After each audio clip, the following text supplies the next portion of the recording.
So you're thinking to yourself, this looks familiar. It is.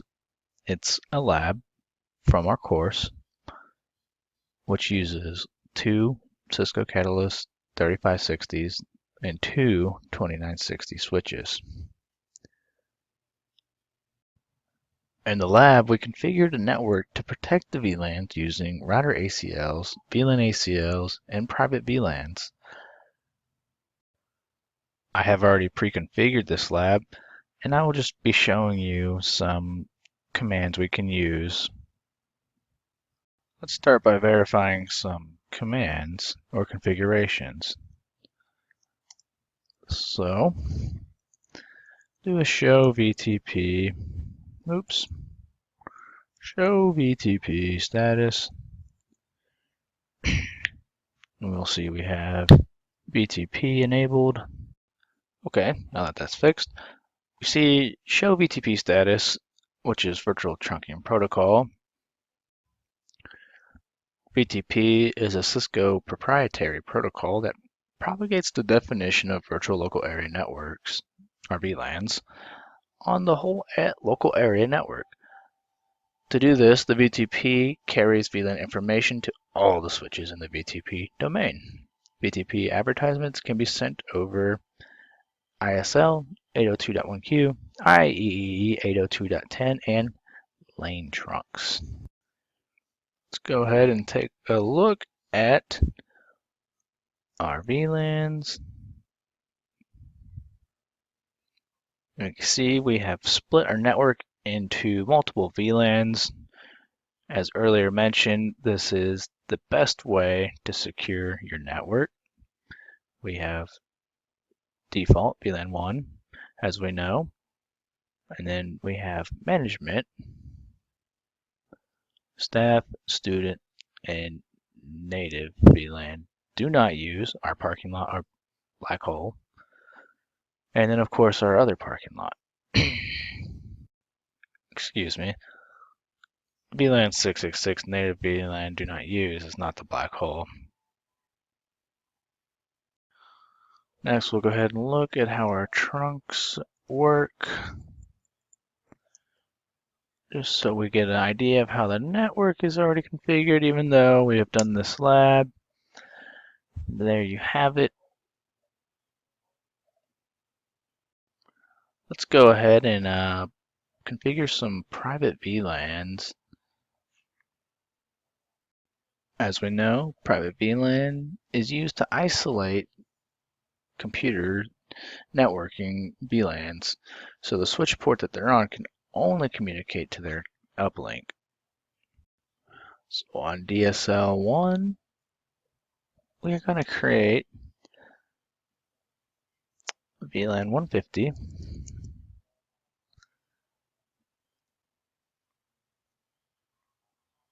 and that is going to be our server farm. Then we'll go ahead and create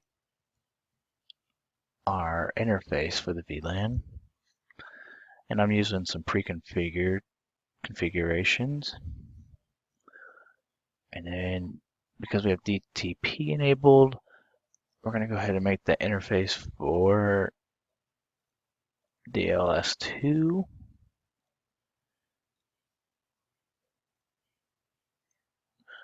And we see it propagate, and then we're going to make these transparent. The reason we do this is because it's required when using private VLANs.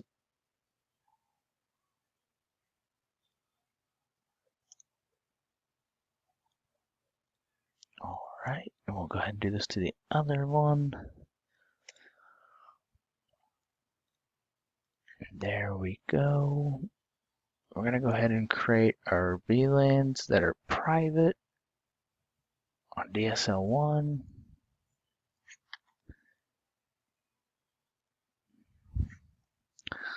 And now we'll do the same on DSL2.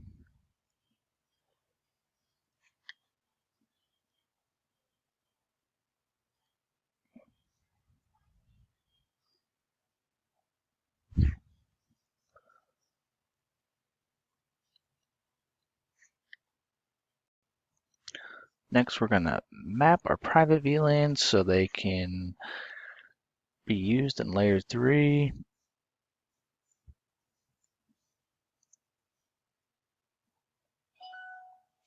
Oh,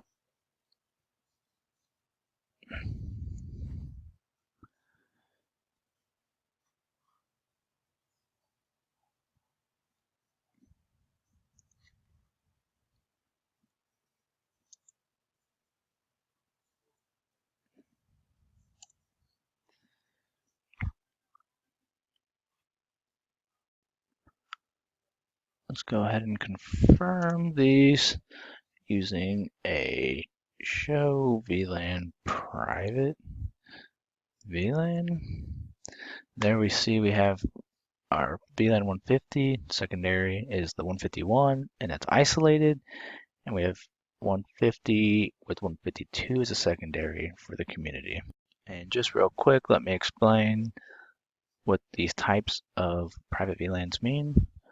We have promiscuous, which we are not using currently, and a promiscuous port can communicate with all interfaces, including the isolated and community within a private VLAN. An isolated port has complete layer 2 separation from other ports with the same private VLAN, but not from the promiscuous port. Private VLANs block all traffic to isolated ports except traffic from promiscuous ports. Traffic from isolated port is forwarded to promiscuous port. And a community ports communicate among themselves and with their promiscuous ports. These interfaces are separated at layer 2 from all other interfaces in other communities or isolated ports in their P. Now we're going to configure our host to their private VLANs.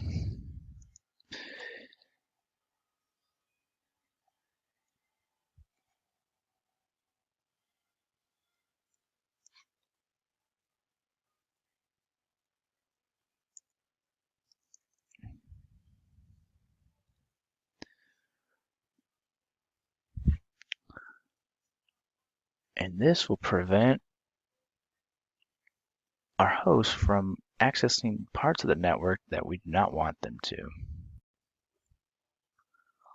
Let's go ahead and configure our next part of this, which is going to be the access list. Copying this over makes it really simple. DSL2.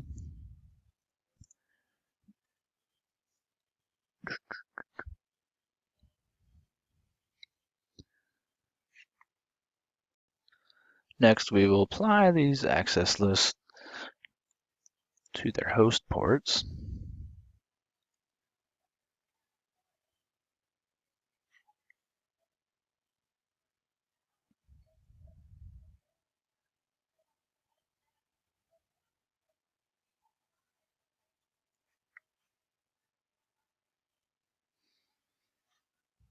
And we will go ahead and apply our VSEC, excuse me.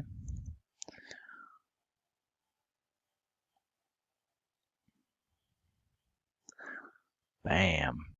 And let's see how this all works. Show VLAN access map. Oh.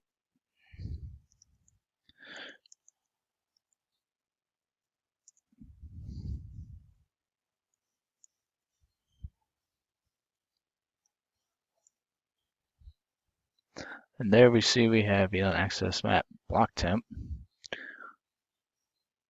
10 and 20. And from ALS1, we're going to see if we can ping our staff VLAN.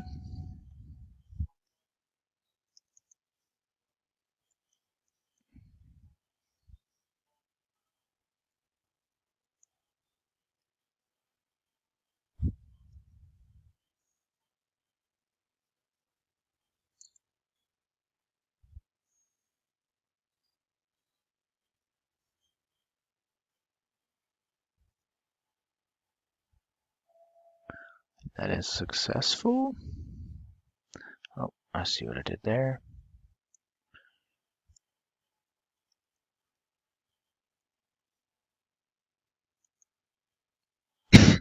Nope, that does not want to work.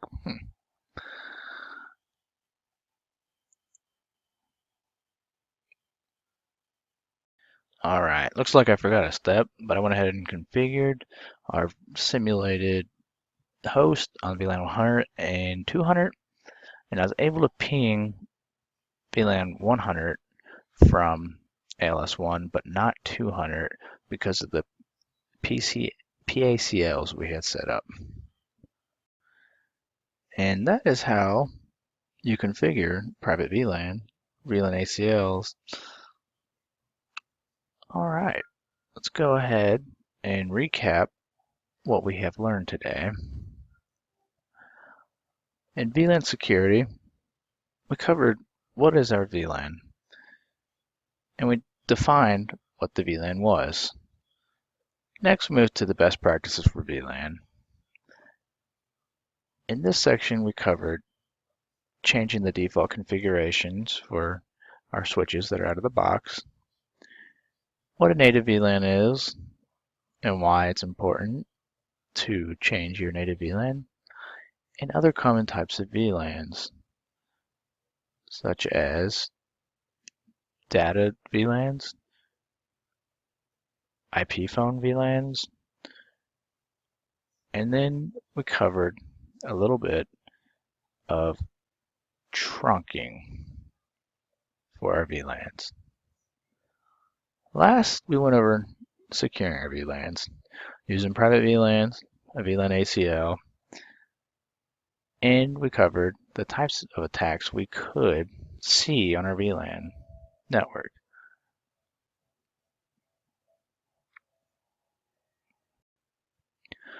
I hope you enjoyed learning about VLAN security, and you can look forward to the quiz on the slideshow.